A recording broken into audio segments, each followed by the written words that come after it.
اللہ اکبر. اس مقام پر جہنم کے 7 دروازوں کا ذکر بھی اللہ تعالیٰ نے فرمایا ہے اور ان کے ناموں کا اظہار بھی فرمایا ہے. اور پھر اسی مقام پر یہ بھی بتایا کہ اہل جنت کے دل کینوں سے پاک ہوں گے.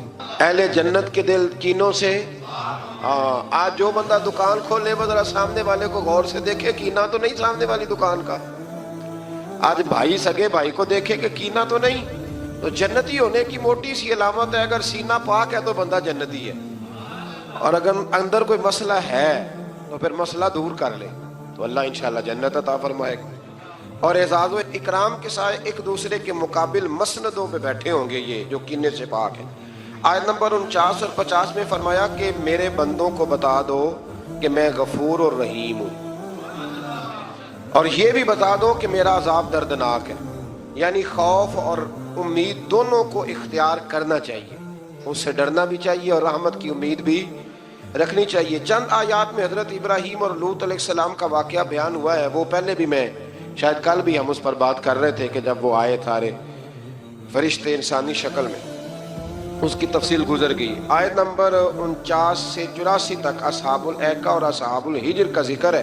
ان کے پاس اللہ تعالیٰ کی نشانیاں آئیں جس سے انہوں نے اعراض کیا. ان کے اندر تعمیری صلاحیتوں کا ذکر ہے, وہ بھی اللہ نے بیان کیا کہ بڑے ماہر تھے. وہ پہاڑوں کو کھود کر اپنے لیے محفوظ مکانات بنا لیتے تھے, لیکن ان قوموں نے انبیاء کو جھٹلایا تو یہ سب کچھ ان کو اللہ کے عذاب سے نہ بچا سکا, اور ان پر اللہ کا عذاب نازل ہوا. آج میں قرآن مجید کی نعمت اور سورہ فاتحہ کا خاص طور پر ذکر فرمایا گیا. بہت بڑی شفا والی سورت ہے سورت فاتحہ. اور کافروں کے انجام پر رنجیدہ نہ ہونے اور مسلمانوں پر اپنی ساری محبت نچھاور کرنے کا بیان ہے. اس سورت کی آخری آیت میں فرمایا کہ اپنی آخری سانس تک اللہ تعالیٰ کی عبادت کرتے رہیں. بتایا کہ آخری سانس تک اللہ تعالیٰ کی عبادت. تو وہ ملانکی تے جان کے جڑے کہنے نماز ہی کوئی نہیں, دربار کے ساتھ مسجد ہی کوئی نہیں, چکر ہی کوئی نہیں. او خدا کے بندو, عبادت کا پہلا درجہ ہے. اگر میرے رسول پاک شدید علیل ہو اور 2 صحابہ کے کندھوں پہ ہاتھ رکھ کے بظاہر سہارا لے کے بھی حضور نماز کے لیے پہنچ جائے, تو کون سی طریقت پہ عمل کر رہا ہے؟